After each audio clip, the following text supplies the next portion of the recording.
Bodie, California.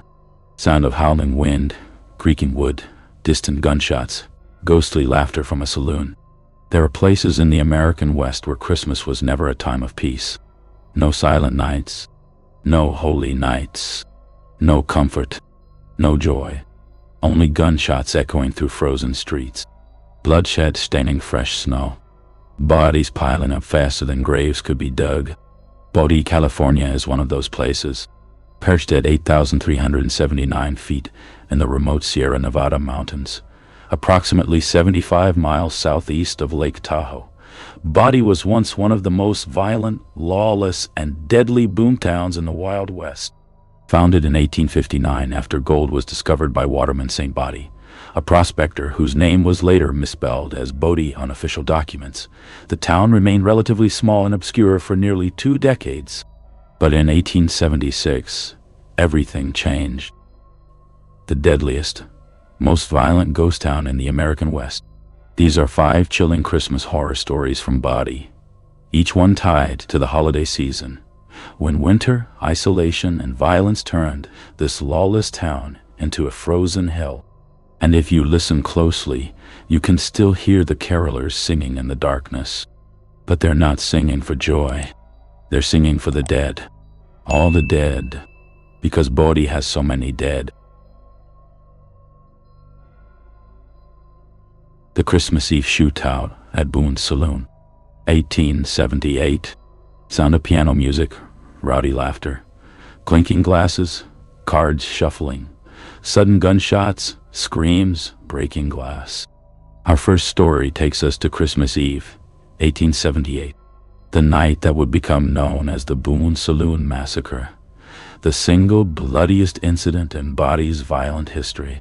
Boone's Standard Saloon was one of the largest and most notorious establishments on Main Street.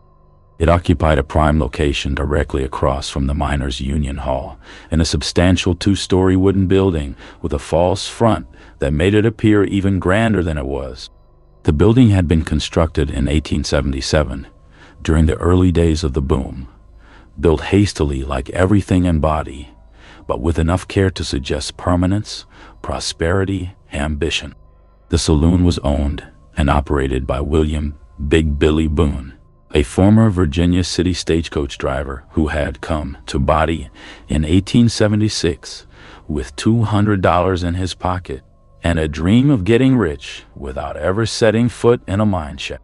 Billy was a big man, over 6 feet tall and 250 pounds, with a thick black beard, hands like ham hocks, and a booming laugh that could be heard from a block away.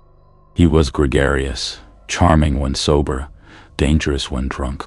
He'd killed 2 men in gunfights, both ruled self-defense, and everyone in Bodie knew not to cross him. But he ran a good saloon. The whiskey was watered down less than most establishments. Card games were only moderately rigged, and the women who worked upstairs were cleaner and prettier than you'd find at most of the other establishments on Virgin Alley. The interior of Boone's Standard was impressive by Bodie standards.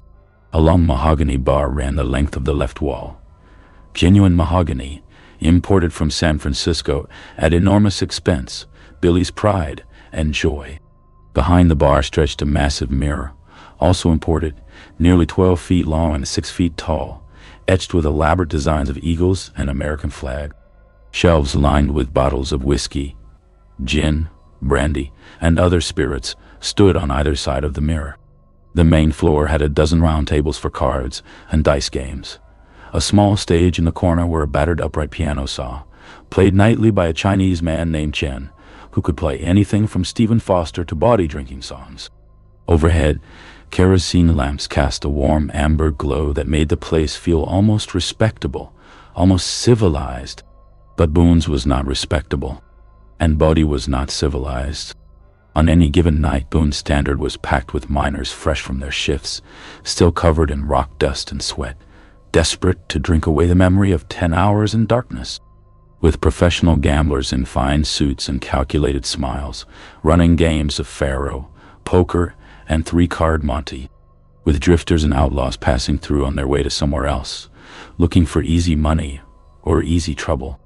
And with prostitutes, soiled doves, as the newspapers politely called them, who worked the floor in low-cut dresses, laughing at bad jokes, serving drinks, and negotiating prices for visits to the rooms upstairs.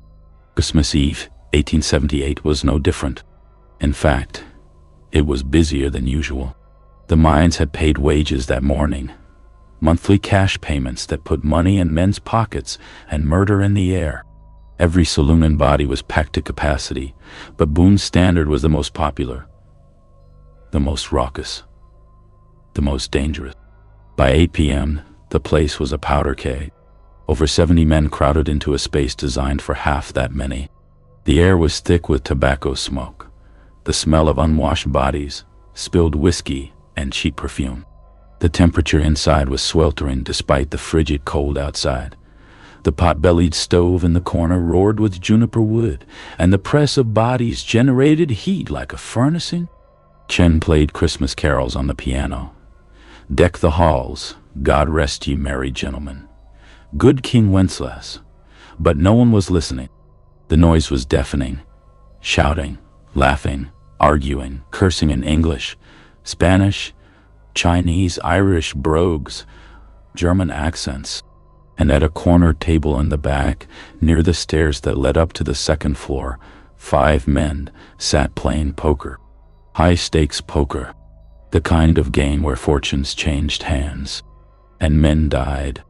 Thomas Black Tom Callahan, age 34, sat with his back to the wall. The safest position, the gunfighter's position. Tom was an Irish immigrant from Boston, a professional gambler who had worked the Mississippi riverboats before heading west in search of easier marks. He was tall and lean, with a narrow face, cold blue eyes, and a jagged scar running from his left ear to the corner of his mouth. A souvenir from a knife fight in New Orleans. Tom was a cheat. Everyone knew it. But he was good at it, and he was quick with a gun, so most people kept their mouths shut. He'd killed at least 4 men in gunfights over cards, 2 in Virginia City, 1 in Sacramento, 1 in Bodie the previous summer. All ruled self-defense. Tom always made sure there were witnesses who'd swear the other man drew first. Sitting next to Tom was his younger brother, James Jimmy Rourke, age 26. Jimmy had taken their mother's maiden name after Tom killed a man in Boston and had to leave town in a hurry. Jimmy was shorter than his brother, stockier, with a round face and perpetually bloodshot eyes from too much drinking. He wasn't smart. He wasn't particularly good at cards. But he was loyal to Tom, and he was fast with a gun, faster than Tom, actually, though he lacked his brother's cold-blooded nerve. Across the table sat Samuel Snake Eyes Porter, age 41, a card sharp from Galveston, Texas. Snake Eyes was a small man, thin as a rail, with slick-back hair, a pencil mustache, and eyes the color of dirty ice. He wore expensive clothes, a black suit, white shirt, with a silk cravat, a brocade vest with a gold watch chain. And hidden in that vest, everyone assumed, was a derringer, a small, easily concealed pistol, perfect for settling disputes at close range. Snake Eyes had been in Bodie for 3 months, working the saloons, winning more often than chance allowed, but never so much that accusations flew. He was careful, professional, and deadly. Rumor said he'd killed 7 men, though no one could prove it. Next to Snake Eyes sat Miguel Herrera, age 38, a Mexican miner who had struck it rich 2 months earlier. Miguel had been working in a Bodie mine when his pickaxe broke through into a pocket of incredibly rich ore, nearly pure gold, so rich you could see the metal glinting in the rock face. He'd staked a claim, sold it to a mining company for $5,000, a fortune, and had been celebrating ever since. Miguel was a simple man, a hard worker, a family man. He had a wife and 4 children living in a cabin on King Street. He'd been planned to take his family back to Sonora, Mexico, to buy land and live like a king. But he'd been drinking for weeks, celebrating his good fortune, playing cards in saloons every night, slowly losing his money to professional gamblers who saw him coming from a mile away. Tonight, he was drunk, happy, and down to his last $800. And sitting at the head of the table, dealing the cards, was William Big Billy Boone himself, the saloon owner. Billy never passed up a chance to play high-stakes poker, especially when there was a drunk Mexican with cash to lose. He dealt the cards with practiced ease, his big hands moving with surprising grace, his eyes constantly scanning the table, the room, the windows, always watching for trouble. The game had been going for nearly 4 hours. The pot had grown steadily, hand after hand, as players won and lost, but the money kept building in the center of the table. By 11 p.m., there was over $2,300 in the pot, the equivalent of nearly $70,000 in today's money. It was by far the biggest pot anyone in Bodie had seen in months. Gold coins, double eagles and eagles, silver dollars, crumpled bills, nuggets of raw gold used as currency, all piled in the center of the table, glinting in the lamplight. Every eye in the saloon was on that table now. Men had stopped drinking, stopped talking, just watching the game, sensing that something was about to happen. The hand was 5-card draw. Final bets had been made. Cards were laid down. Miguel Herrera grinned, his gold teeth flashing in the lamplight, and laid down his hand with a flourish. Full house. Kings over tents. A strong hand. A winning hand in most games. Miguel reached for the pot, already counting in his head how much he'd won, how much longer he could celebrate before going home. "Hold on there, friend." Snake Eyes Porter placed his hand gently on Miguel's wrist, stopping him. Miguel froze. "What?" Snake Eyes' pale eyes never left Black Tom Callahan's face. "Your dealer's been cheating all night," Snake Eyes said quietly, his voice barely audible over the noise of the saloon. The room fell silent. Conversation stopped mid-sentence. Laughter died. Even Chen stopped playing the piano, his hands hovering over the keys. Every man in the saloon turned to look at the table, because everyone knew what an accusation like that meant in Bodie. Blood. Black Tom Callahan's face remained perfectly calm, expressionless, but his right hand moved slowly, casually, to rest on the edge of the table, inches from the Colt 45 holstered at his hip. "That's a serious accusation, friend," Tom said softly, his Irish accent thick. "You sure you want to make it?" "I'm sure," Snake Eyes replied, his hand moving toward his vest, toward the derringer everyone knew was hidden there. "I've been watching you all night. Every time you deal, your thumb slides cards from the bottom of the deck. You're a cheat, Callahan, and everyone at this table knows it." Miguel looked down at the cards, his drunken mind struggling to process what was happening. "Wait, he's been cheating?" "All night.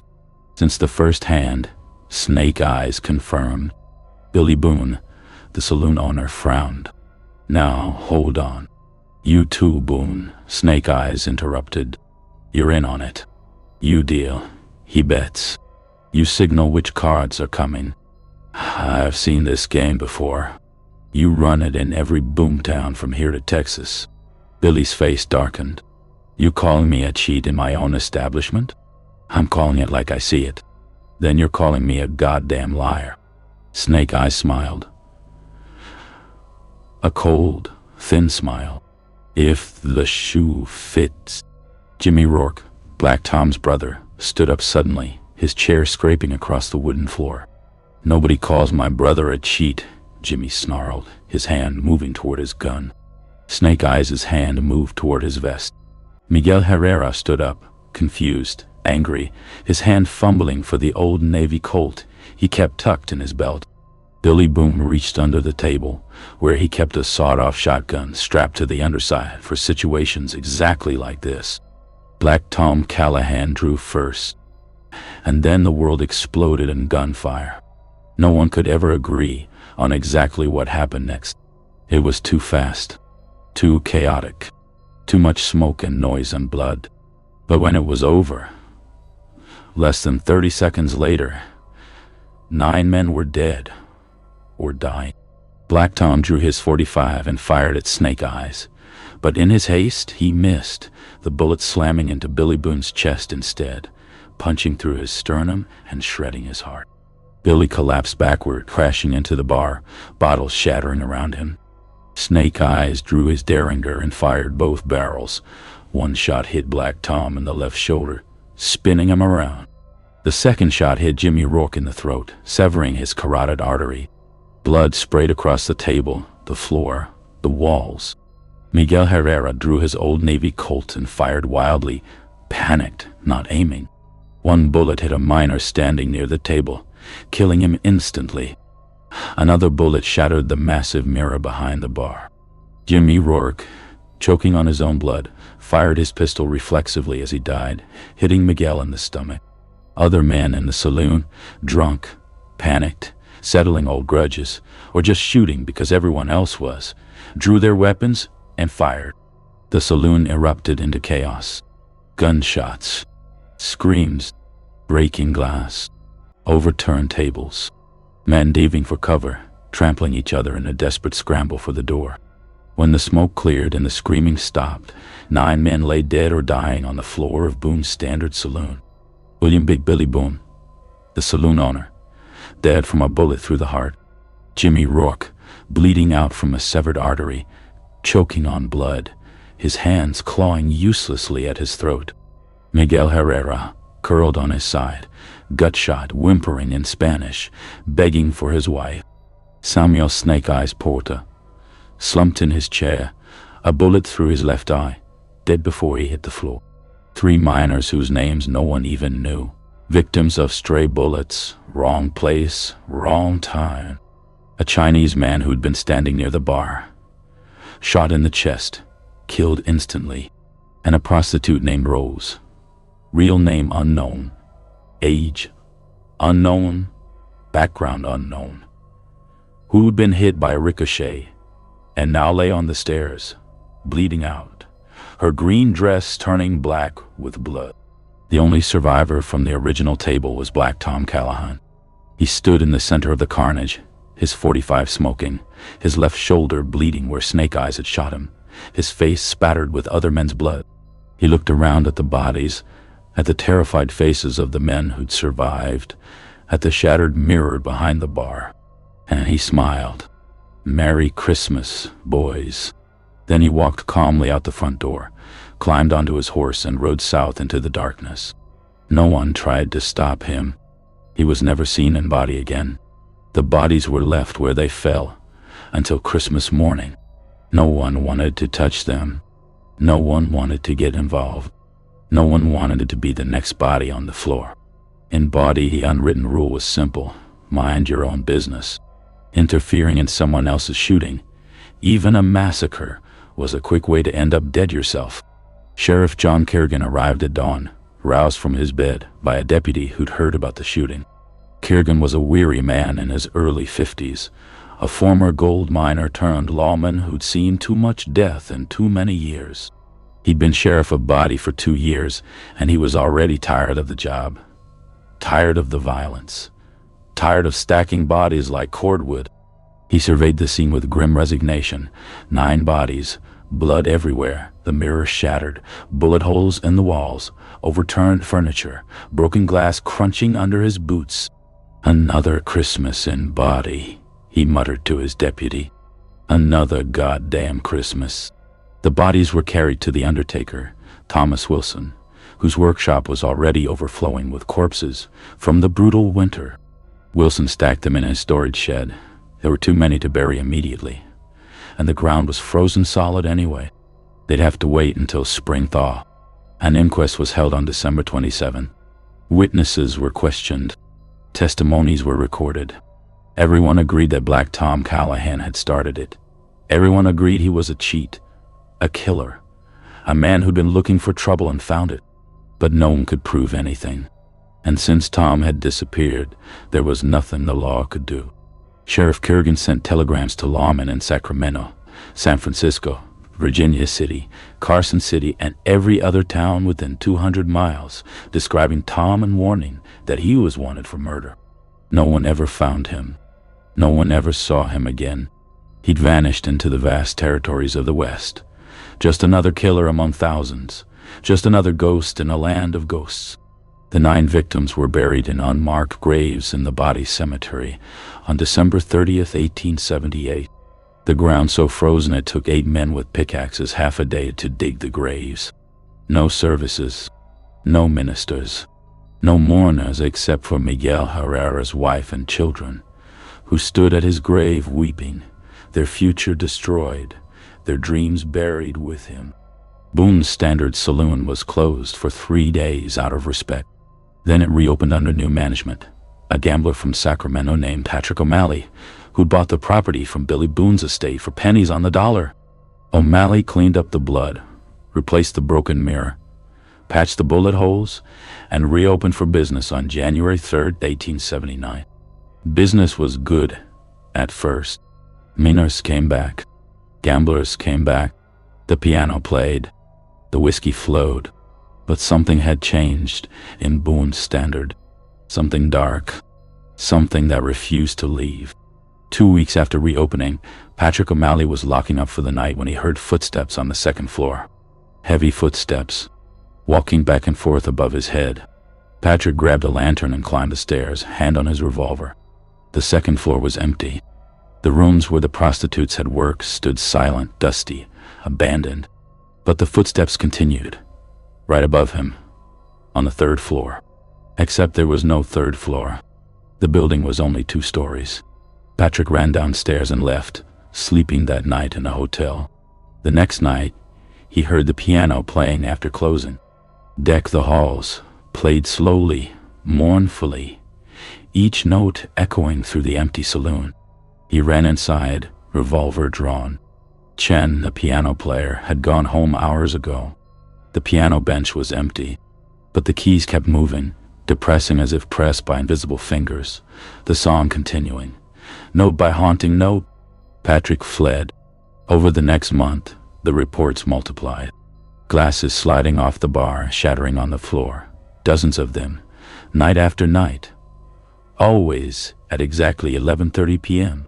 Voices arguing in the back corner where the poker table had been. Male voices, angry, accusing, shouting about cheating, about cards, about death. The sound of gunshots, 9 of them, rapid fire, echoing through the empty saloon at midnight on Christmas Eve. And strangest of all, every morning when O'Malley opened the saloon, he'd find playing cards scattered on the floor in the back corner. Always the same cards. 7 of them arranged in a circle. Dead man's hand, aces and 8s, repeated over and over. Patrick O'Malley sold the saloon in March 1879 and left Bodie, swearing never to return. Over the next decade, Boone's Standard changed hands 6 more times. Every owner reported the same phenomena. Phantom footsteps, phantom gunshots. The piano playing decked the halls by itself. Voices arguing, cards appearing on the floor. In 1889, the saloon burned down under mysterious circumstances. The fire started in the back corner near the poker table on Christmas Eve at exactly 11:30 p.m. No cause was ever determined.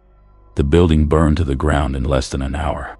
But even today, over 140 years later, visitors to Bodie report hearing phenomena at the empty lot where Boone's Standard once stood. Gunshots, voices arguing, the faint, distant sound of a piano playing deck the halls. And if you visit on Christmas Eve at exactly 11:30 p.m. and stand where the poker table used to be, you'll hear something that will freeze your blood. The sound of cards being shuffled, a chair scraping across a wooden floor, a man's voice, cold and calm, with a thick Irish accent. Merry Christmas, boys. And then 9 gunshots echoing through the night, over and over, forever.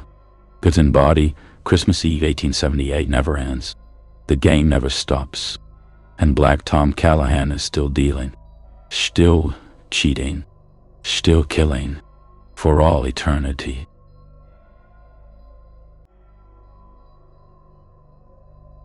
The Blizzard of Death. Winter 1878 to 79.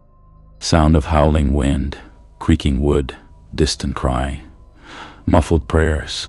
Our second story takes us into the heart of the savage winter of 1878 to 79, the deadliest season in Bodie's history, when Christmas brought not joy but starvation, madness, and unspeakable horror.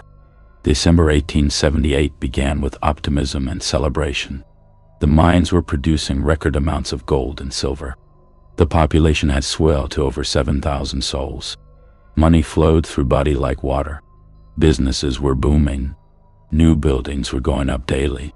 Freight wagons arrived weekly from Sacramento and Carson City, bringing supplies, mail, newspapers, luxury goods for those who could afford them.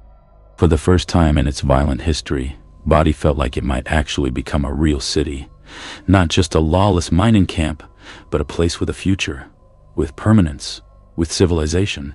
But the Sierra Nevada had other plans. On December 22nd, 1878, at approximately 2 p.m., the first blizzard hit. It came with almost no warning. A wall of white fury that descended from the peaks and engulfed Bodie in less than an hour. One moment, the sky was overcast but calm. The next, the world disappeared behind a curtain of driving snow so thick you couldn't see your hand in front of your face. The temperature plummeted from 20 Fahrenheit to -15 Fahrenheit in less than 2 hours. Wind howled through the streets at over 60 miles per hour, ripping shingles off roofs, shattering windows, knocking men off their feet. Snow fell so fast and thick that it accumulated at a rate of nearly 2 inches per hour. By nightfall, visibility was zero. The entire town was buried in darkness and white fury. The blizzard lasted for 6 days straight. By the time it ended on December 28th, over 7 feet of snow had buried Bodie. Drifts piled as high as second-story windows. Some reached 15 feet, completely burying smaller buildings. Main Street was impassable. The telegraph lines were down. Poles snapped like toothpicks by the wind. The roads out of town were obliterated, buried under snowdrifts that would take weeks to clear. Bodie was completely cut off from the outside world. And then, on January 2nd, 1879, the second blizzard hit. Then the third on January 8th, then the fourth on January 15th. By the end of January, Bodie had been struck by 7 major blizzards in just over a month. Total snowfall exceeded 15 feet. Temperatures never rose above 0 degrees Fahrenheit for 6 consecutive weeks. The lowest recorded temperature that winter was -31 Fahrenheit on January 20, cold enough to freeze a man solid in less than an hour of exposure. Firewood ran out by mid-January. Coal for heating ran out 2 weeks later. Food supplies dwindled to almost nothing. The last freight wagon had arrived in early December, and nothing had gotten through since. Families began burning furniture, floorboards, anything that would produce heat. They rationed food down to a few hundred calories a day, barely enough to survive. People began to freeze to death in their homes, and then they began to starve. And then, God help them, they began to do things that no human should ever have to do. Eric Hansen was 34 years old, a Swedish immigrant who had come to America in 1869 with dreams of land and prosperity. He'd worked as a farmhand in Minnesota for 5 years, saving every penny, before heading west to California in 1874. He'd tried farming, logging, and finally mining, following the boomtowns, always chasing the next opportunity. He arrived in Bodie in 1877 with his wife Ingrid, his childhood sweetheart from the same village in Sweden, and their 3 children, Lars, age 10, Greta, age 7, and little Eric, age 4, named after his father. Eric worked as a mucker in the Standard Mine, one of the lowest, hardest, most dangerous jobs. Muckers shoveled ore and waste rock into carts, working in cramped tunnels barely 4 feet high, breathing dust and fumes, their backs permanently bent, their lungs slowly filling with silica that would kill most of them by age 40. The pay was $3 per day, decent money, enough to rent a small wooden shack on the outskirts of town, to buy food and clothes, to dream of saving enough to buy land someday. Ingrid took in laundry to earn extra money. Hard, back-breaking work. washing miners' filthy clothes in giant tubs of scalding water, scrubbing with lye soap that cracked and bloodied her hands, hanging everything to dry on lines, strung between buildings. She earned 25 cents per load. On a good week, she made an extra $2. They were a good family, hard-working, devout Lutherans who prayed before every meal, hopeful that their children would have better lives than they'd had. Their shack was small, just one room, maybe 15 by 20 feet, with a dirt floor, thin wooden walls, a single window covered with oilcloth, and a small iron stove in the center for heat and cooking. They slept on a raised platform in the corner. All 5 of them huddled together under wool blankets and bearskins. It wasn't much, but it was theirs. The shack sat on the northeastern edge of town, about a quarter mile from Main Street, isolated, exposed to the full fury of the wind that howled down from the mountains. In summer, this was an advantage. It was cooler, quieter, away from the noise and violence of the saloon. But in winter, it was a death trap. December 22nd, 1878. When the first blizzard hit on December 22nd, Eric was at work in the mine. He felt the tremors from above, the wind shaking the mountain, snow piling on the surface. The mine superintendent sent everyone home early, worried the entrance might get buried. Eric fought his way home through the blinding snow, arriving at the shack exhausted, covered in ice, his beard frozen solid. Ingrid pulled him inside, wrapped him in blankets, made him hot coffee from their dwindling supplies. For 6 days, they huddled in the shack while the blizzard raged outside.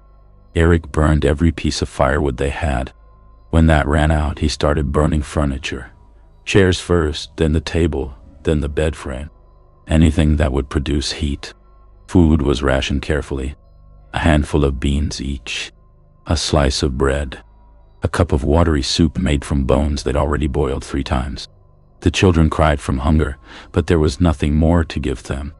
On December 28, when the first blizzard finally ended, Eric waded through waist-deep snow to Main Street to buy supplies.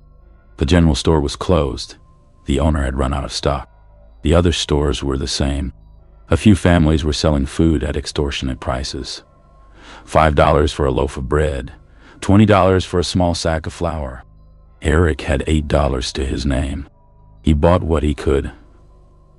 A few pounds of flour, some dried beans, a small piece of salt pork, and carried it home. It wouldn't be enough. Not nearly enough, but it was all they had. When the second blizzard hit on January 2nd, the Hansen family was trapped again. This time, they had even less.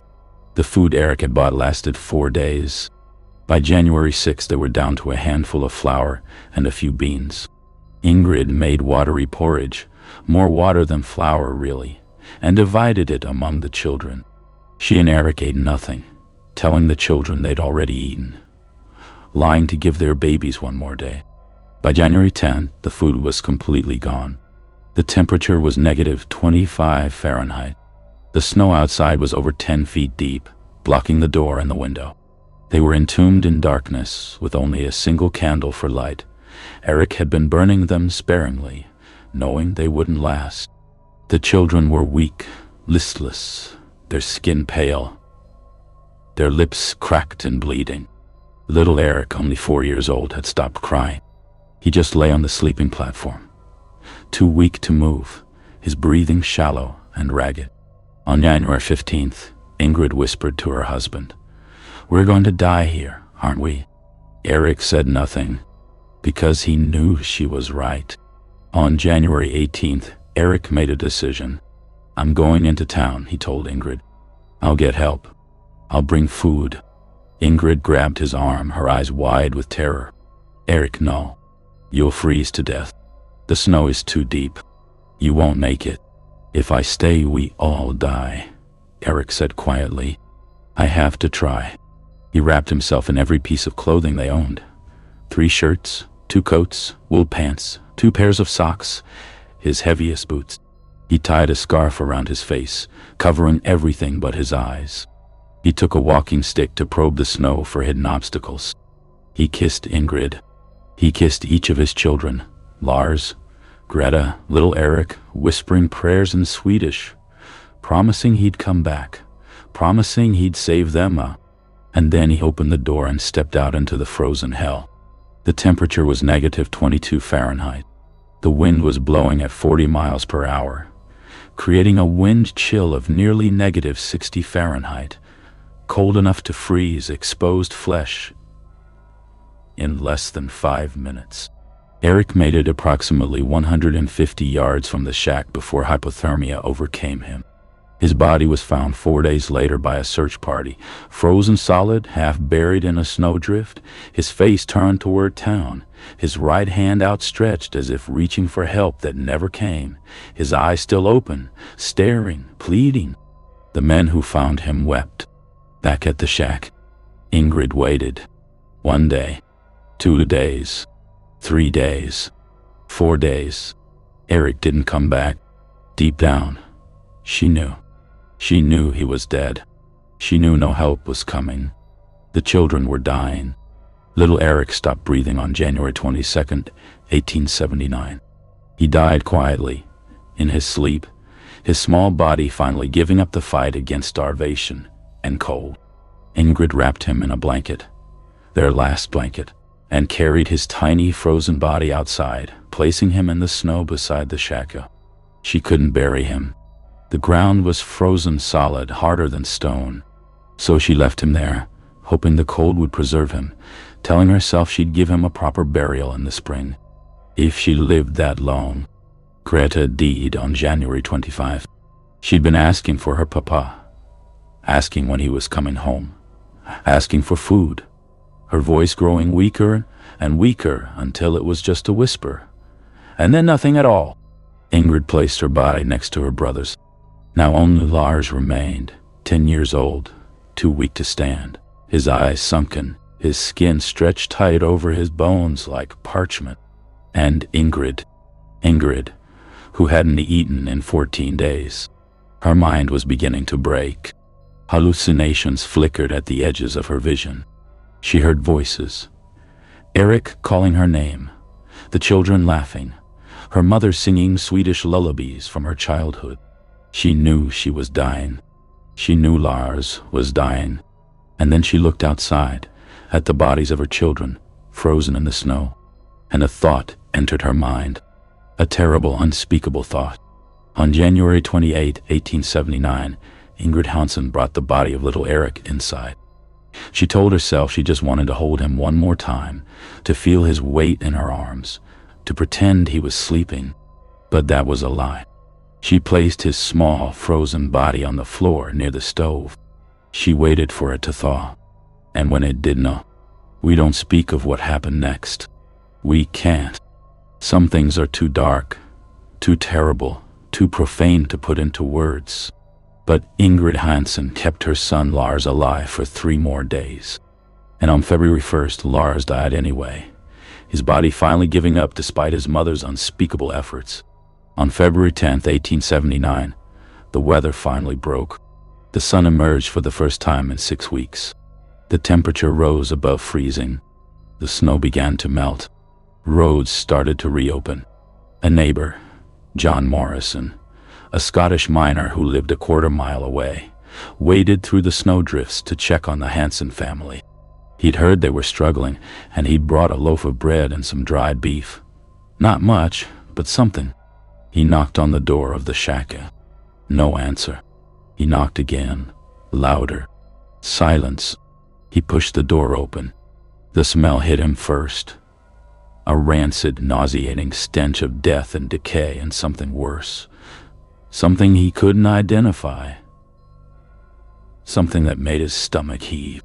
Inside, he found Ingrid Hansen sitting at the table, or what remained of the table, since Eric had burned most of it for firewood. She was staring at nothing, her eyes empty, her face gaunt and skeletal, her hair wild and matted. She was humming softly, a Swedish lullaby, the same one she'd sung to her children every night. On the floor, wrapped in a tattered blanket, was the body of Lars, and on the table in front of Ingrid, John Morrison staggered backward, his hand over his mouth, bile rising in his throat, his mind refusing to process what his eyes were seeing. Bones. Small bones. Children's bones. Cracked open. Scraped clean. "Mrs. Hanson," John whispered, his voice shaking. "What? What did you do?" Ingrid looked at him with those empty eyes and smiled. A terrible broken smile. "I kept them alive," she said softly, her voice hoarse, barely human. "I kept them warm. I kept them with me. I didn't let them leave me alone." John Morrison ran from the shack, vomiting in the snow, his mind shattered by what he'd witnessed. Ingrid Hansen was taken to a makeshift hospital on Main Street, where a doctor examined her and declared her insane. She refused to eat. She refused to drink. She refused to speak, except to hum that same Swedish lullaby, over and over. She died on February 12, 1879, 2 days after her discovery. The official cause of death was listed as starvation and exposure, but everyone in Bodie knew the truth. She died of guilt, of horror, of a sin so great that even God couldn't forgive it. The Hansen family was buried together in a single grave in the Bodie cemetery on February 15. No service. No minister would agree to conduct one. They were buried in unconsecrated ground at the farthest edge of the cemetery, as far from the other graves as possible, as if evil were contagious, as if damnation could spread through the soil. The Hansen shack was torn down in March 1879, every piece of wood burned, the ashes scattered. A traveling preacher was paid to bless the ground, to salt it, to drive away whatever demons lingered there. But the stories persisted. People who walked past that empty lot, even decades later, reported hearing sounds. Children crying, a woman humming a lullaby in a language no one understood, the sound of bones cracking. And sometimes, on the coldest winter nights, people claimed to see her, a skeletal woman in a tattered dress, standing where the shack used to be, holding something in her arms, something small, something that looked like a child. But when you got closer, you realized it wasn't a child. It was bones, just bones. She'd rock them gently, humming her lullaby, tears frozen on her cheeks. And if you were foolish enough to approach her, to ask if she needed help, she'd turn to look at you with those empty, dead eyes and whisper, "I kept them alive. I kept them warm. I kept them with me." And then she'd vanish, leaving behind only the smell of decay and small footprints in the snow. Children's footprints, circling the spot where the Hansen shack once stood, forever hungry, forever cold, forever trapped in the winter of 1878, forever damned. The Frozen Bride. Christmas Day 1879. Sound of wedding bells, wind howling, a woman's scream fading into distance, sobbing. Our third story takes us to Christmas Day, 1879, exactly 1 year after the blizzard of death, the day a young bride vanished into a storm and became Bodie's most tragic and most haunted ghost. Catherine Rose Donnelly, called Kate by everyone who knew her, was 22 years old in the autumn of 1879. She was beautiful in the way that young women in mining camps rarely were, not hardened by labor, not prematurely aged by poverty and childbearing. Her skin was still smooth and pale, her hands still soft. She had raven black hair that fell in waves to her waist, striking green eyes that seemed to change color in different light, and a smile that made even the hardest miners tip their hats and mind their language. Kate had come to Bodie in April 1878 with her widowed mother, Margaret Donnelly, from San Francisco. Margaret's husband, Kate's father, had died in a construction accident in 1877, leaving them with nothing but debts. Margaret sold everything they owned, used the money to travel to Bodie, and opened a boarding house on Green Street. It was respectable work, providing clean rooms and hot meals to miners and merchants who could afford to pay $1.50 per night. Margaret ran a strict establishment. No drinking, no gambling, no women of ill repute, no violent men. It was one of the few places in Bodie where a man could sleep without fear of being robbed or murdered in his bed. Kate worked as a seamstress, mending clothes for miners and sewing dresses for the few respectable women in town. She was skilled. Her mother had taught her, and she charged fair prices. 50 cents to mend torn pants, $2 to alter a shirt, $5 to make a simple dress from scratch. She saved every penny, dreaming of someday opening her own dress shop, maybe in Sacramento or San Francisco, somewhere civilized. Despite Bodie's reputation for violence and vice, Kate was determined to make a life there, to help her mother, to build something good in a place defined by evil. She attended the Methodist church every Sunday without fail, taught Sunday school to minors' children who had never heard Bible stories, who didn't know how to read, whose parents were too busy or too drunk or too dead to care. She volunteered at the makeshift hospital, bringing soup to sick miners, changing bandages, holding the hands of dying men who had no one else. Everyone loved Kate Donnelly, even in Bodie, especially in Bodie.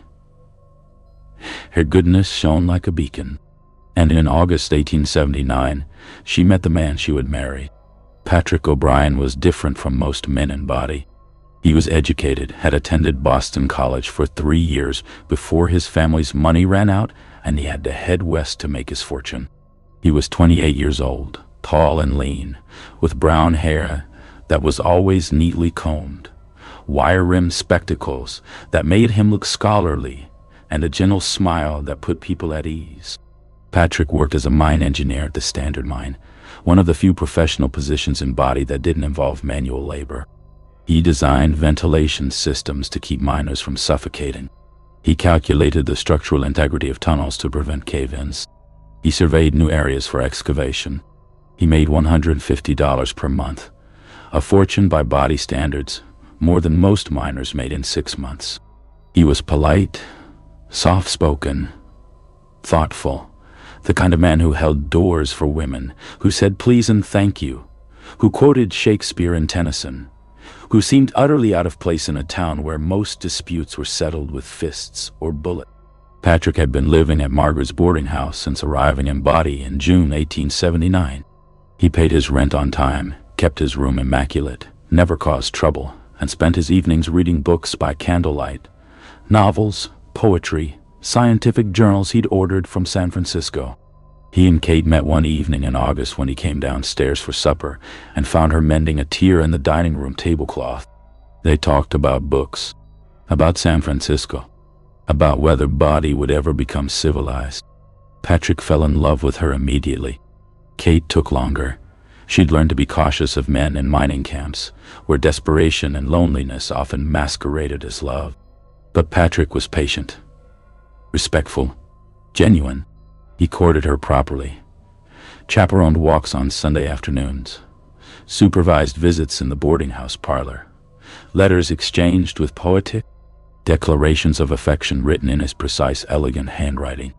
By October, Kate was in love too. On November 10, 1879, Patrick asked Margaret's permission to marry her daughter. Margaret gave her blessing, overjoyed that Kate had found a good man in such a terrible place, a man who could give her a better life than a seamstress in a mining camp. They planned the wedding for Christmas Day, 1879. It would be Bodie's first Christmas wedding, a symbol of hope and joy in a town known only for death and darkness. A promise that even in Bodie, love could triumph over violence, that beauty could flourish in the midst of ugliness. But Bodie had other plans. Bodie always had other plans. Christmas morning, 1879. Christmas morning dawned cold but clear. The temperature was -10 Fahrenheit, brutal, but not unusual for December in Bodie. The sky was a brilliant, piercing blue, the kind of blue you only see at high altitude, so bright it almost hurt to look at. Sunlight sparkled on the snow-covered peaks surrounding the town, turning them into gleaming towers of white and gold. It seemed like a good omen, a blessing. The wedding was scheduled for 2 p.m. at the Methodist church on Main Street, the same church where Kate taught Sunday school, the same church where she and Patrick had sat together every Sunday for the past 3 months. Kate woke early, too excited and nervous to sleep. She bathed in a copper tub in her mother's bedroom, scrubbing herself with lavender soap Margaret had special ordered from San Francisco. She dried her hair by the stove, combing it until it shone like silk, then pinning it up in elaborate curls decorated with tiny white flowers made from silk ribbon. She wore a dress she had made herself over the past 2 months, white silk imported from San Francisco at enormous expense. $50, nearly everything she'd saved, trimmed with Chantilly lace around the collar and cuffs, with pearl buttons down the front and delicate embroidery along the hem. It was the most beautiful thing she'd ever made, the most beautiful thing she'd ever owned. Her mother gave her a veil that had been in their family for 3 generations, yellowed with age but still beautiful, edged with Irish lace that Kate's great-grandmother had tatted by hand in County Cork before emigrating to America in 1820. When Kate looked at herself in the mirror, tears filled her eyes. She looked like a bride, a real bride, not a seamstress in a mining camp, but a woman worthy of a fairy tale, a woman who deserved happiness. "You're beautiful," Margaret whispered, her own eyes shining with tears. "Your father would be so proud." Patrick wore his finest suit, black wool, purchased new from a tailor in San Francisco, with a white shirt pressed until it was crisp, a silk cravat, and polished boots. He looked handsome, distinguished, nervous as hell. By 1:30 p.m., the church was packed. Over 120 people attended, more than half the respectable population of Bodie. Menners who'd known Kate from church, families she'd helped, women whose dresses she'd mended, even a few rough men from the saloons who'd heard about the wedding and wanted to witness something good, something pure, something that reminded them that beauty still existed in the world. The ceremony began at 2 p.m. exactly.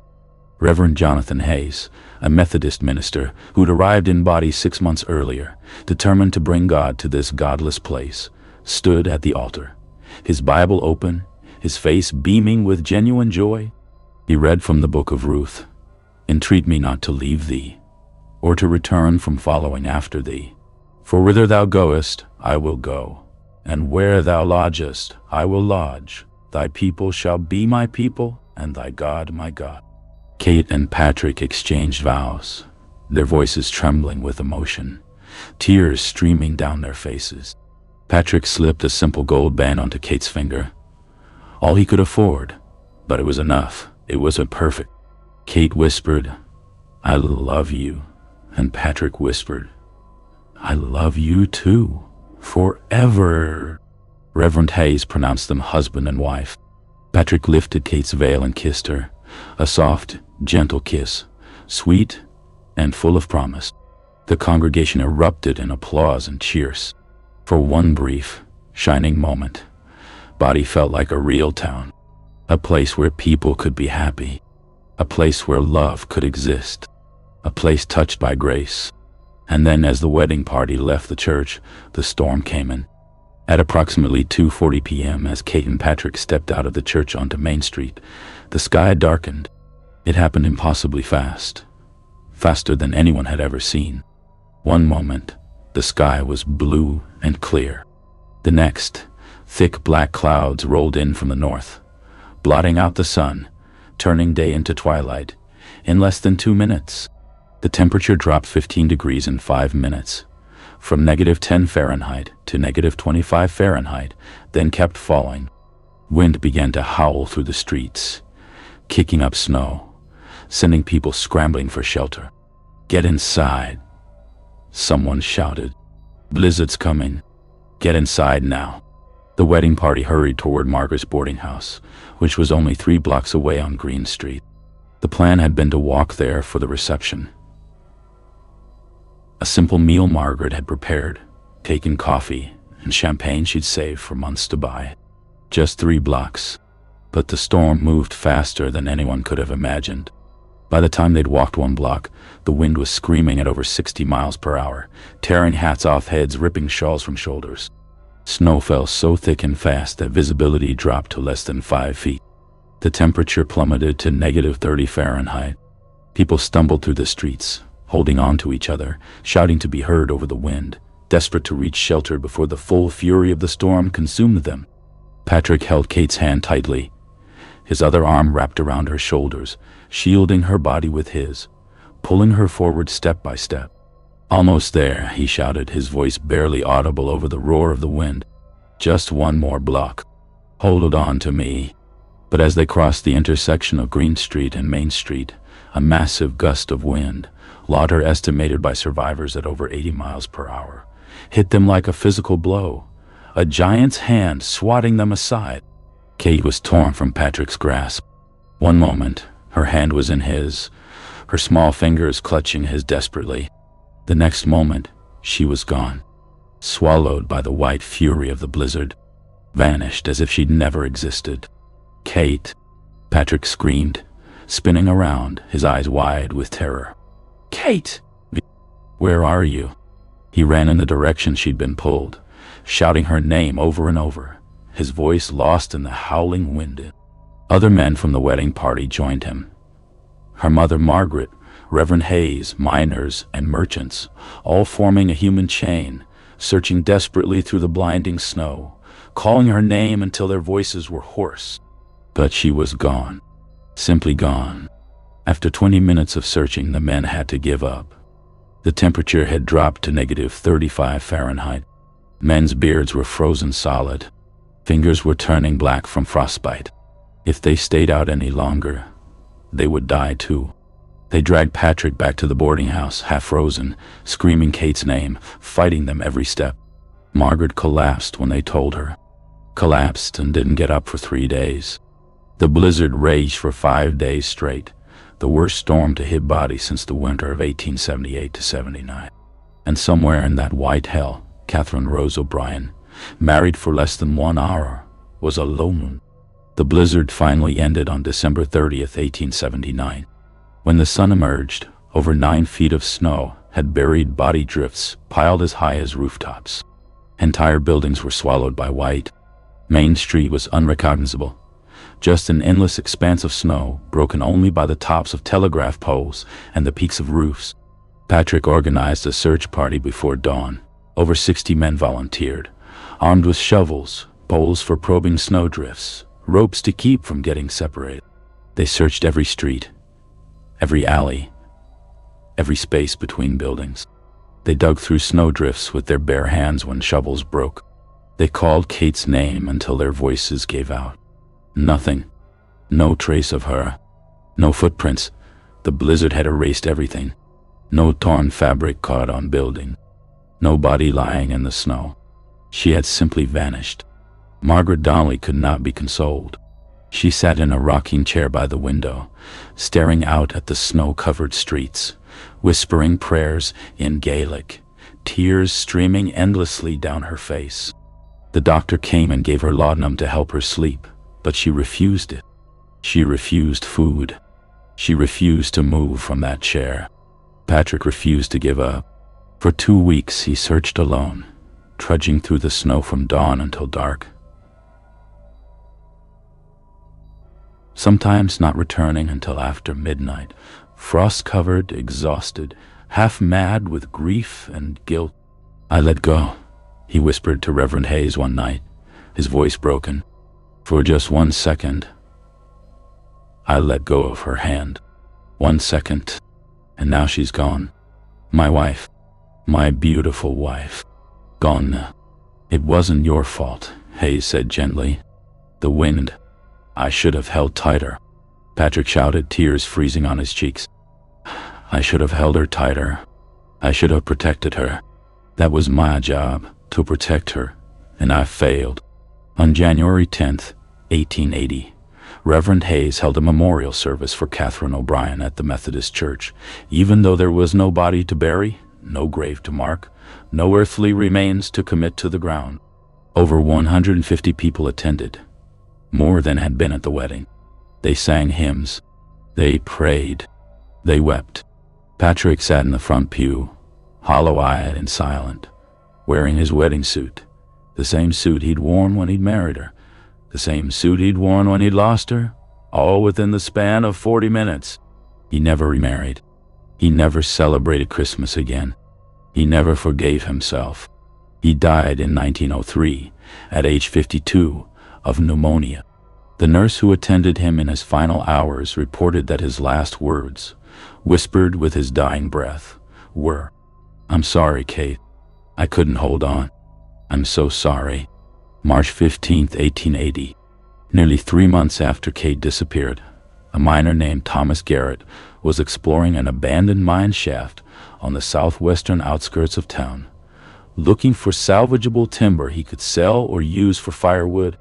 The shaft, part of the old Red Cloud mine that had been abandoned in 1877, descended about 40 feet into the earth at a steep angle, then leveled off into a horizontal tunnel that extended another 100 feet before ending in a collapsed section. Thomas climbed down with a lantern and a coil of rope, his boots crunching on loose rock and ice. The temperature underground was warmer than the surface, maybe 20 Fahrenheit, still well below freezing. At the bottom of the shaft, where it leveled into the tunnel, Thomas saw something that made him stop. Shape. A white shape, partially buried in snow that had drifted through a collapsed section of roof. He moved closer, holding his lantern high, and then he saw her. Catherine O'Brien, still wearing her wedding dress, frozen solid, standing upright. Thomas's lantern slipped from his hand and shattered on the rock floor, plunging the tunnel into darkness. He stood there in the pitch black for 10 full seconds, his heart hammering, his breath coming in ragged gasps, his mind refusing to process what his eyes had seen. He fumbled for matches with shaking hands, lit another candle, and looked again. She was still there, standing. Her arms were crossed over her chest, her hands folded in an attitude of prayer. Her eyes were closed, as if she were merely sleeping. Her face was peaceful, serene, beautiful even in death, pale as marble, lips slightly parted, a faint suggestion of a smile. Her white wedding dress was pristine, no dirt, no tears, no signs of violence or struggle. It billowed around her as if caught in a breeze, though the air in the shaft was perfectly still. And around her, arranged in a perfect circle in the snow, were frozen wildflowers, dozens of them, their petals still vibrant with color despite the months that had passed. Blue lupines, red Indian paintbrush, yellow buttercups, flowers that didn't bloom until spring, flowers that shouldn't exist in March at 8,000 feet elevation, flowers that shouldn't exist at all. Thomas backed away slowly, his skin crawling with a primal fear he couldn't name, couldn't explain, couldn't fight. He ran to town and found Sheriff Kurgan, gasping out his story between ragged breaths. When they returned with a recovery team of 6 men, the flowers were gone. Only Kate remained, standing alone in the darkness, her wedding dress pristine and white, untouched by time or decay. It took 4 men to carry her body up from the shaft. She was frozen solid, rigid as stone, still standing even when they lifted her. They had to lay her down in the wagon like a statue, unable to bend her limbs, unable to close her arms. Dr. William Hammond, Bodie's physician, examined her body and could find no cause of death, no injuries, no signs of exposure or frostbite, no evidence of how she'd gotten into that mine shaft. The entrance had been buried under 10 feet of snow for 3 months. "It's as if she walked there and simply stopped," Hammond said, baffled. "As if she decided to stop living and her body obeyed." Catherine Rose O'Brien was buried in the Bodie Cemetery on March 17, 1880. St. Patrick's Day, an irony not lost on her widowed husband. Patrick collapsed at her graveside and had to be carried away by friends. He would visit her grave every day for the remaining 23 years of his life, in sun and snow, in sickness and health, until the day he died. Margaret Donnelly never recovered. She sold the boarding house 6 months later and moved to Sacramento to live with relatives. She died in 1882, and those who knew her said it was a broken heart that killed her, that she died of grief, of guilt for bringing her daughter to this cursed place. But the story of Catherine O'Brien didn't end with her burial. It was only beginning.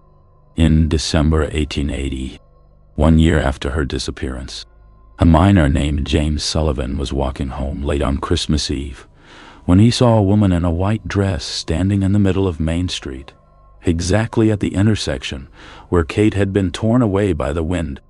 "Miss?" James called out, thinking she might be lost or in trouble. "Are you all right? It's freezing out here. You need to get inside." The woman turned slowly to look at him. Her face was frozen, blue-white, covered in a delicate lacework of frost. Her eyes were open but clouded with ice. Her lips were blue, slightly parted, as if she were trying to speak but couldn't remember how. She raised one hand toward him, reaching out, her fingers spread wide in a gesture of desperate pleading. And then she vanished, simply disappeared as if she'd never been there at all. James ran to the nearest saloon, shaking and pale, and told everyone what he'd seen. Most dismissed it as drunken hallucination or a trick of moonlight on snow. But over the next year, more sightings were reported, always on Christmas Day or Christmas Eve, always near the intersection of Main Street and Green Street, where Kate had vanished.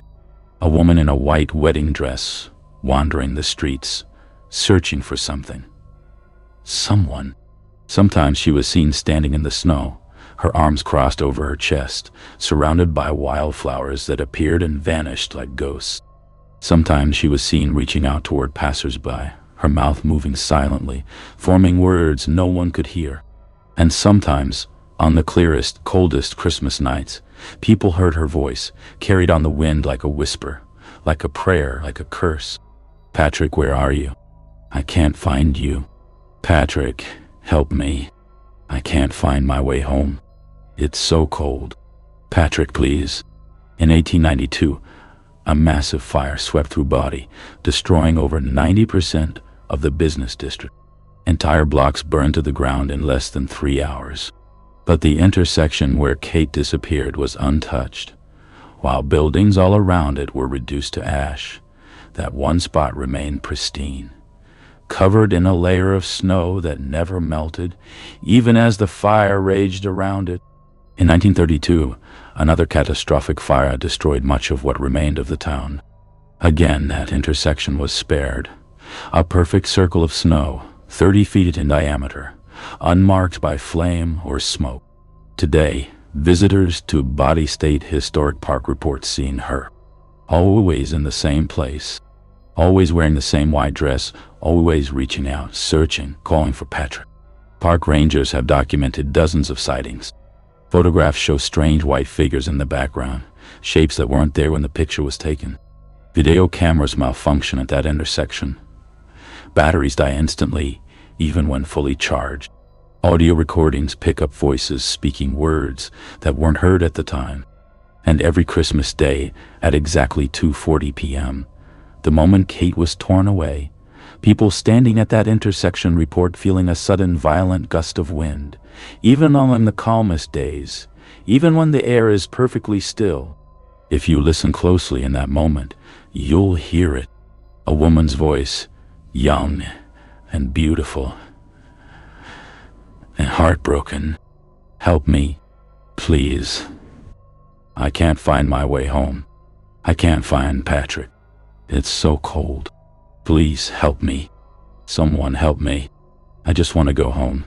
Because Catherine O'Brien is still searching, still wandering, still trying to reach the boarding house where her wedding reception was supposed to be, where cake and champagne waited, where her mother waited, where her new life was supposed to begin.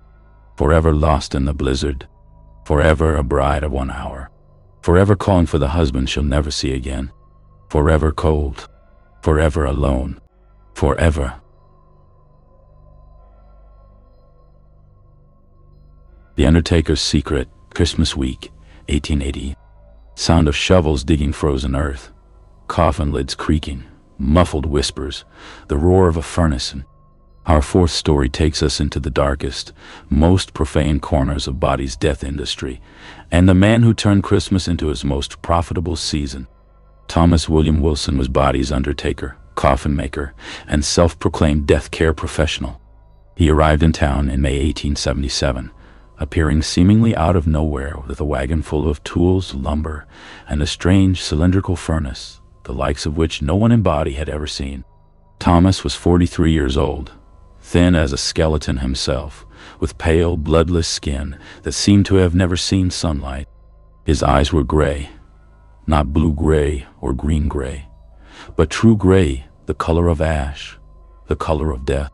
His hands were always perfectly clean, spotlessly clean, obsessively clean, unusual in a town where everyone was perpetually covered in dust, dirt, and grime. He spoke in a soft, cultured voice with a faint accent no one could quite place. Perhaps Boston, perhaps Philadelphia, perhaps somewhere in Europe. He dressed impeccably in black suits that never seemed to get dirty, black gloves he never removed, and a tall black silk hat that made him look like an Undertaker in a Dickens novel. Thomas rented a large lot on the eastern edge of town, well away from the saloons and businesses of Main Street. He built a substantial 2-story building. The first floor his workshop and showroom, the second floor his living quarters, and beneath it all, a deep basement whose purpose he never explained and never allowed anyone to see. He conducted his business with quiet efficiency and absolute discretion. When someone died, and in Bodie, someone died almost every day, Thomas would arrive with his black wagon, remove the body with the help of his assistant, a Chinese man named Wu, who spoke no English and never made eye contact, and return it the next day in a coffin, ready for burial. His prices were reasonable. $15 for a plain pine box, $50 for a proper coffin with brass handles and satin lining, $100 for something truly elegant with carved details and silver fixtures. He offered storage for bodies when families couldn't afford immediate burial. $2 per day, no questions asked. For the first 3 years of his operation, no one questioned Thomas Wilson. He was professional, respectful, essential. In a town with Bodie's death rate, an Undertaker was as necessary as a saloon or a general store. But Thomas Wilson had a secret, a terrible secret, and it would take the brutal winter of 1880 to expose it. December 1880. The winter of 1880 to 81 wasn't as severe as the catastrophic winter of 1878 to 79, but it was still brutal. Temperatures hovered around -20 Fahrenheit for weeks. Blizzards struck regularly. The roads were closed from mid-December through March, and people died. Mining accidents, shootings, stabbings, pneumonia, typhoid, tuberculosis, freezing to death in their beds when the firewood ran out. By the week before Christmas, Thomas Wilson had received 43 bodies for burial, the busiest 3-week period in his career. The problem was the ground. It was frozen solid, hard as granite, impossible to dig. Even with pickaxes and dynamite, it would take 4 men an entire day to dig a single grave. And Thomas had 43 bodies, so he stored them in his workshop, in his basement, wrapped in canvas shrouds, stacked like cordwood, preserved by the cold. And he charged families for storage and preservation. $2 per day per body. Some families paid, some couldn't. But Thomas kept detailed records, confident he'd be paid eventually, when relatives arrived or estates were settled. By New Year's Day, 1881, Thomas Wilson had made over $800 from storage fees alone, the equivalent of $25,000 today. He was the richest man in Bodie who wasn't a mine owner. But something was wrong, something the families would discover only when they came to arrange burials. January 8, 1881, Sarah Mitchell was 34 years old, a widow with 3 children, struggling to survive in Bodie. Her husband, Robert Mitchell, had died of pneumonia on Christmas Day, 1880. Sarah had scraped together $15 for a pine coffin and asked Thomas Wilson to store Robert's body until the ground thawed enough to bury him. Thomas agreed and took Robert's body on December 26th. 2 weeks later, on January 8th, Sarah came to Thomas's workshop with her mother. She wanted to see her husband one last time before burial, to say goodbye properly, to place his wedding ring in the coffin, something she'd forgotten in her grief. Thomas hesitated when she made the request. "Mrs. Mitchell, I'm not certain that's advisable," he said in his soft, careful voice. "Your husband has been deceased for 2 weeks now. The cold has preserved him to some degree, but viewing the body might cause you additional distress." "I don't care," Sarah said firmly, tears in her eyes. "He's my husband. I need to see him." Thomas studied her for a long moment, then nodded slowly. "Very well. Follow me." He led her to the second floor, to a small viewing room with simple wooden chairs and a coffin on a stand in the center. Thomas opened the coffin lid. Sarah looked inside and gasped, "That's not my husband." Thomas frowned. "Mrs. Mitchell, I assure you, that is not my husband." Sarah's voice rose to a shriek. "My Robert had a scar on his forehead from a mining accident. This man has no scar. This is not him. Where's my husband? What did you do with him?" She pushed past Thomas and ran downstairs into the workshop, throwing open coffins, searching desperately for her husband. She found 6 coffins in the workshop. 5 were empty. 1 contained a man she'd never seen before. Not her husband, not anyone she recognized. Sarah ran from the building screaming, her mother following, both of them hysterical, demanding someone find the sheriff. Sheriff John Kurgan arrived within the hour with 3 armed deputies. Thomas Wilson stood in the doorway of his workshop, blocking their entrance, his expression calm, but his gray eyes cold and calculating. "Mr. Wilson," Sheriff Kurgan said quietly, his hand resting on his holstered revolver. "Mrs. Mitchell claims her husband's body is missing. That's a serious accusation. We need to search your premises." "On what legal grounds, Sheriff?" Thomas asked, his voice smooth as oil. "Mrs. Mitchell is understandably distraught with grief. Grief causes confusion, hallucination even. I'm certain her husband's body is exactly where it should be. Then you won't mind us looking?" "I would mind, actually. This is private property. I have rights, and I have a warrant." Kurgan pulled a folded paper from his coat. He'd stopped at the judge's house on the way.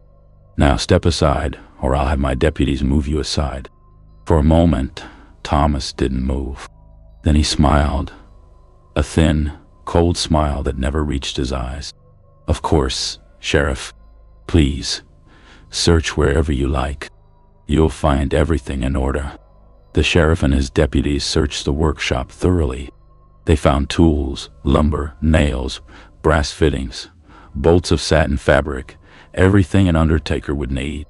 They found 12 bodies in the storage area, wrapped in canvas, stacked neatly, preserved by the cold. But according to Thomas's own meticulously kept records, he should have had 43 bodies. "Mr. Wilson," the sheriff said slowly, his voice dangerously quiet, "where are the other 31 bodies?" Thomas's smile never wavered. "Buried, Sheriff. The ground was frozen, but I've been digging graves at night when time permits, so show me the graves." "Certainly." Thomas led them to the cemetery, to a section at the far eastern edge where he claimed to have been working. He pointed to several mounds of disturbed earth, partially covered by snow. "There," he said calmly. "I've buried 17 bodies in that section over the past 2 weeks. The mounds looked fresh, recently dug."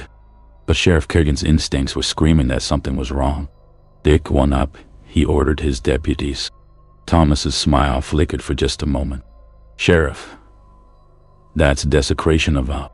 Dig it up, now." 2 deputies grabbed shovels and began digging. It took over an hour. The earth was frozen solid below the first foot, and they had to use pickaxes to break through. When they reached coffin depth, about 4 feet down, they found nothing. No coffin, no body, no burial at all. Just frozen earth, undisturbed for months, maybe years. The sheriff turned to Thomas, his face dark with fury. "Where are they, Wilson? Where are the goddamn bodies?" Thomas said nothing. His gray eyes were as empty and cold as a winter sky. "I said, where are they?" "I don't know what you're talking about, Sheriff." Kurgan grabbed Thomas by the collar and slammed him against the cemetery fence. You've got 3 seconds to tell me where those bodies are, or I swear to God I'll... The basement, Thomas whispered. Look in the basement. The sheriff and his deputies returned to Thomas's workshop and broke down the basement door with a sledgehammer. A wave of heat and stench rushed up from the darkness below. Heat from a roaring furnace and a smell like burning meat, mixed with chemicals and something sweet and rotten that made grown men gag and vomit. Sheriff Kirgan lit a lantern and descended the stairs, his revolver drawn, his heart pounding. What he found in that basement would haunt him for the rest of his life. The basement was large, maybe 30 feet by 40 feet, with stone walls and a dirt floor. In the center of the room stood a massive cylindrical furnace, 8 feet tall and 4 feet wide, made of firebrick and iron, with a roaring coal fire inside that heated the iron walls to glowing red. It was a cremation furnace, an industrial unit designed for burning human bodies, the kind used in large city morgues, but never seen in a remote mining town like Bodie. Around the furnace, scattered across the floor, piled in corners, were bones. Human bones. Hundreds of them. Skulls with empty eye sockets staring at nothing. Femurs and ribs and vertebrae. Small bones from hands and feet. All charred, cracked from heat, some still smoking from recent burning. And on a workbench against the wall, neatly organized in wooden boxes, Thomas Wilson had arranged his profits. Gold teeth pried from corpses' mouths, wedding rings and jewelry, pocket watches, belt buckles, cufflinks, anything of value that could be stripped from the dead and sold. There were over $2,000 worth of items on that bench, the equivalent of $60,000 today, all stolen from the dead. Sheriff Kurgan staggered backward, his hand over his mouth, his mind reeling. Thomas Wilson had been cremating the bodies he was supposed to bury, burning them in his basement furnace, disposing of the ashes, keeping the burial fees, and selling the valuables stripped from corpses. He'd been doing it for months, maybe years. Dozens of families had paid him to bury their loved ones. They'd visited graves in the cemetery, mourning over empty ground, never knowing their husbands, fathers, brothers and sons had been reduced to ash and dumped like garbage. Thomas Wilson was arrested and charged with 31 counts of desecration of human remains, theft, fraud, and violations of public health laws. His trial began on February 14, 1881, and lasted 5 days. Over 60 families testified that their loved ones were missing, that Thomas had promised burials but provided none, that he'd stolen from the dead with no remorse, no conscience, no humanity. Thomas sat through the entire trial in silence, his face expressionless, his gray eyes staring at nothing, showing no emotion, no guilt, no fear. When asked if he had anything to say in his defense, he stood and spoke for the first and only time. "I provided a necessary service in difficult circumstances," he said calmly, his voice never wavering. The ground was frozen.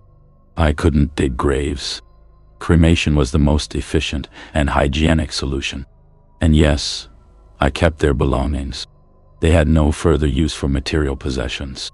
I saw no reason to bury valuable items with ash. The courtroom erupted in shouts and curses. Several men rushed toward Thomas, ready to kill him on the spot. Deputies had to restrain them. The jury deliberated for less than 30 minutes. Guilty on all counts. Judge Nathaniel Pierce sentenced Thomas Wilson to death by hanging, to be carried out on March 20th, 1881. But Thomas Wilson never made it to the gallows. On the night of March 15th, 1881, 5 days before his scheduled execution, Thomas Wilson was found dead in his cell. He had hanged himself using strips of his own bedsheet tied to the bars of his window. His body was discovered at dawn by Deputy Frank Hollis, who opened the cell door to bring Thomas his breakfast and found him swinging gently in the cold morning air. But there was something wrong with the scene. Thomas's face was twisted in a rictus of absolute terror, eyes wide open and bulging, mouth stretched in a silent scream, tongue protruding, face purple and contorted, as if he'd seen something so horrifying his mind had shattered in his final moments. It didn't look like suicide. It looked like Thomas Wilson had died of fear. And on the wall of his cell, scratched into the stone with his own broken fingernails, his fingertips were bloody and torn down to the bone, were words repeated over and over in increasingly frantic script. They came for me. They came for me. They came for me. They came for me. Over 100 times, covering every inch of the cell walls, scratched so deeply into the stone that deputies had to chip them away later. No one knew who they were, but everyone had theories. Thomas Wilson's body was buried in an unmarked grave at the farthest edge of the cemetery, in unconsecrated ground, as far from the other graves as possible. His workshop was torn down in April 1881. The furnace was dismantled and thrown down an abandoned mine shaft. The bones were collected, as many as could be found, and buried in a mass grave with a simple mark, "Unknown Dead, 1880 till 1881 ounce. May God have mercy." The lot where the workshop stood was left empty. No one would build there. No one would even walk across it after dark, because people reported hearing things coming from beneath the ground. The roar of a furnace that no longer existed, the sound of bones cracking in fire, screaming, humans screaming, dozens of voices, men screaming in agony. And every Christmas week, the anniversary of Thomas's busiest season, the week when he'd burned the most bodies, people walking past that empty lot reported seeing him, a thin man in a black suit and tall silk hat, standing in the center of the lot, perfectly still, his gray eyes staring at nothing. If you got close enough, you'd smell it. Smoke, burning flesh, the sweet rotten stench of cremated bodies. And if you were foolish enough to walk onto that lot after dark, you'd hear whispers. Storage and preservation, $2 per day. Very reasonable. I provided a necessary service. They had no further use for material possessions, because Thomas Wilson is still working, still burning, still profiting from the dead, forever.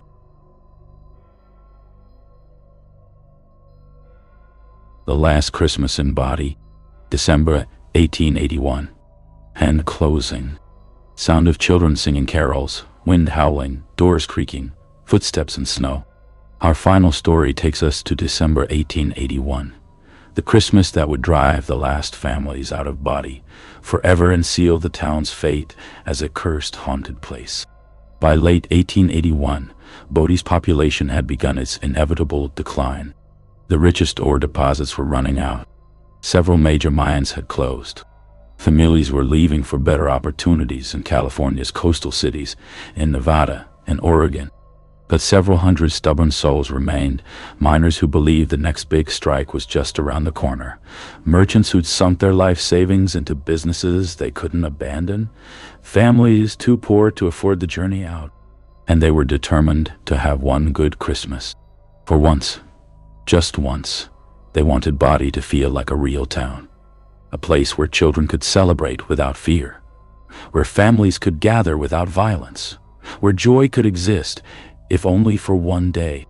The town council organized a community Christmas celebration. They decorated the Methodist church with evergreen boughs and candles. They planned a Christmas Eve service with caroling and the nativity play performed by the town's children. Merchants donated food for a community meal. Someone even managed to get a Christmas tree, a real pine tree, cut from the mountains and dragged into town, set up in the church. It was going to be beautiful. Perfect. The Christmas Bodie deserved. But Bodie never got what it deserved. Bodie got what it earned. 23 children lived in Bodie in December 1881, ranging in age from 4 to 14. Their names were recorded by the school teacher, Miss Elizabeth Carr, in her attendance log. Tommy Webb, age 12. Sarah Mitchell, age 10. Lars Hansen, age 8. Greta Coleman, age 7. Little William Boone, age 6. Rose Martinez, age 5. And 17 others. For weeks leading up to Christmas, they practiced carols under Miss Carr's direction. They rehearsed the nativity play, fighting over who would play Mary and Joseph, who would be angels and shepherds. They made decorations from scraps of paper and ribbon. They memorized Bible verses. They were excited, genuinely excited, in a way children in Bodie rarely were. On December 23rd, 1881, the children gathered at the church for their final rehearsal. Miss Carr led them through all the carols. Silent Night, O little town of Bethlehem, hark. The herald angels sing, angels we have heard on high. Their voices rang out clear and beautiful, echoing through the empty church, filling it with something Bodie hadn't heard in years: innocence. When rehearsal ended at 6 p.m., Miss Carr sent the children home with instructions to get plenty of rest, and return the next evening for the Christmas Eve service at 7 p.m. "Tomorrow is a very special night," she said, smiling at their excited faces. "The whole town will be there to hear you sing. Make us proud." The children ran home through the snow, laughing and singing fragments of carols, their breath puffing white in the cold air, their faces red with cold and happiness. That was the last time anyone saw them alive. Christmas Eve. On December 24th, 1881, families began arriving at the church by 6:30 p.m. By 7 p.m., every pew was packed. Over 200 people attended, nearly the entire remaining population of Bodie. They waited for the children to arrive and begin the program. 7:15 p.m. No children. 7:30 p.m. Still no children. Parents began to worry. Some left the church to check their homes. The children were gone. All of them. All 23. Panic swept through Bodie like wildfire.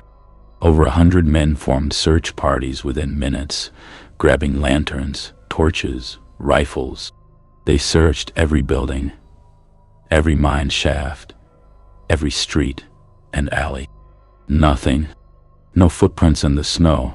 It hadn't snowed in 2 days, and the streets were covered with tracks, but none that could be identified as belonging to the missing children. No signs of struggle, no torn clothing, no blood, no evidence of anything. 23 children had simply vanished. The search continued through the night, through Christmas Day, through the following week. Nothing. No bodies. No clues. No answers. It was impossible. Children don't just disappear. Not 23 of them. Not all at once. But they had. New Year's Eve. On the night of December 31st, 1881, as the new year approached, something happened that would break Bodie forever. At exactly midnight, as 1881 became 1882, people all across Bodie heard the same thing. Children singing Christmas carols. Silent night, holy night. The voices were faint at first, distant, echoing as if coming from very far away or very deep underground. People ran into the streets looking for the source. The singing grew louder. All is calm, all is bright, and then they saw them. 23 small figures, walking hand in hand down Main Street, coming from the direction of the cemetery. Children, singing, their voices pure and beautiful and terrible. But as they got closer, people realized something was horribly wrong. The children's faces were pale. Not just pale, white, like wax, like marble, like snow. Their eyes were open but empty, black voids with no light, no life, no humanity. Their clothes were the same ones they'd been wearing when they disappeared. Recognizable, specific, but covered in dirt and something dark that might have been blood or might have been something worse. They moved in perfect unison, their steps synchronized, their heads held at the same angle, their mouths moving in perfect time as they sang. Round yon virgin, mother and child. One mother, Grace Webb, whose son Tommy was among the missing, screamed and ran toward the procession, arms outstretched, tears streaming down her face. "Tommy, Tommy, my baby." The little boy who looked like Tommy turned his head slowly, mechanically, unnaturally, and looked at his mother. His mouth kept moving, kept singing, but the voice that came out wasn't his. Holy infant, so tender and mild. It was wrong. The voice was wrong. It was too deep, too old, Too many voices speaking at once, in a horrible dissonant harmony. Grace collapsed in the snow, sobbing, her mind unable to process what she was seeing. The procession of children continued down Main Street, singing, never stopping, never breaking formation. They walked past the saloons, past the general stores, past the boarding houses where families watched from windows in frozen horror. And they walked toward the cemetery. When they reached the cemetery gates, they stopped. All 23 children turned in unison to face the town. And then they opened their mouths wider, impossibly wide, jaws unhinging like snakes. And the singing changed. It was no longer a carol. It was screaming. Silent night, holy night. The voices were faint at first, distant, echoing as if coming from very far away or very deep underground. People ran into the streets looking for the source. The singing grew louder. All is calm, all is bright. And then they saw them. 23 small figures, walking hand in hand down Main Street, coming from the direction of the cemetery. Children, singing. Their voices pure and beautiful and terrible. But as they got closer, people realized something was horribly wrong. The children's faces were pale. Not just pale, white, like wax, like marble, like snow. Their eyes were open but empty, black voids with no light, no life, no humanity. Their clothes were the same ones they'd been wearing when they disappeared. Recognizable, specific, but covered in dirt and something dark that might have been blood or might have been something worse. They moved in perfect unison, their steps synchronized, their heads held at the same angle, their mouths moving in perfect time as they sang. Round yon virgin, mother and child. One mother, Grace Webb, whose son Tommy was among the missing, screamed and ran toward the procession, arms outstretched, tears streaming down her face. Tommy, Tommy, my baby. The little boy who looked like Tommy turned his head slowly, mechanically, unnaturally, and looked at his mother. His mouth kept moving, kept singing, but the voice that came out wasn't his. Holy infant, so tender and mild. It was wrong. The voice was wrong. It was too deep, too old. Too many voices speaking at once, in a horrible dissonant harmony. Grace collapsed in the snow, sobbing, her mind unable to process what she was seeing. The procession of children continued down Main Street, singing, never stopping, never breaking formation. They walked past the saloons, past the general stores, past the boarding houses where families watched from windows in frozen horror. And they walked toward the cemetery. When they reached the cemetery gates, they stopped. All 23 children turned in unison to face the town. And then they opened their mouths wider, impossibly wide, jaws unhinging like snakes. And the singing changed. It was no longer a carol. It was screaming. 23 voices screaming in perfect unison, a sound like metal scraping metal, like thousands of voices crying out in agony, like hell itself had opened its mouth. And then they vanished, simply gone, as if they'd never been there. By dawn on January 1st, 1882, over 60 families had packed their belongings and fled Bodie in wagons, on horseback, on foot.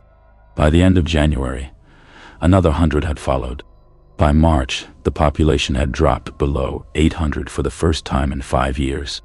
People whispered that Bodie was cursed, that the children had been taken as payment for all the violence, all the greed, all the death, that the town was built on blood and would drown in blood. Mines continued to close. Businesses shuttered. Buildings were abandoned. By 1885, only 500 people remained. By 1910, fewer than 100. By 1942, Bodie was completely abandoned. A ghost town in every sense of the word. To this day, no one knows what happened to the 23 children who vanished on Christmas Eve, 1881. No bodies were ever found. No evidence of kidnapping, murder, or accident. No confessions, no witnesses, no answers. They simply disappeared, as if the earth had swallowed them whole. But every Christmas Eve, at exactly midnight, people who visit Bodie hear the same thing. Children singing Christmas carols. Silent night, holy night. And if you're there, standing in the snow, listening to those voices, you'll see them. 23 small figures, walking hand in hand down Main Street, singing their eternal carol. If you're wise, you'll run. But if you stay, if you watch, you'll see them turn at the cemetery gates, turn to face you, and open their mouths in that terrible, inhuman scream. Because the children of Bodie are still performing, still singing their Christmas program, still waiting for applause that will never come. Forever. The curse of Bodie is real, documented, terrifying. Anyone who takes something from Bodie, a nail, a piece of wood, a shard of glass, a rusty can, anything, will suffer terrible misfortune. Car accidents, illness, financial ruin, divorce, job loss, house fires, death of loved ones. Every year, the Park Service receives dozens of packages from people all over the world, from America, Canada, Europe, Asia, mailing back artifacts they stole from Bodie, accompanied by desperate letters begging to lift the curse. The letters are heartbreaking. I took a nail from an old building 5 years ago. Since then, I lost my job. My wife left me. My son was killed in a car accident, and I was diagnosed with cancer. Please, I'm begging you, take it back, make it stop. I didn't know about the curse. I just wanted a souvenir. My house burned down 3 weeks later. My daughter is sick. Please forgive me. Just take it back. I stole a piece of wood from Bodie in 2010. Every year since, something terrible has happened. My business failed. My parents died.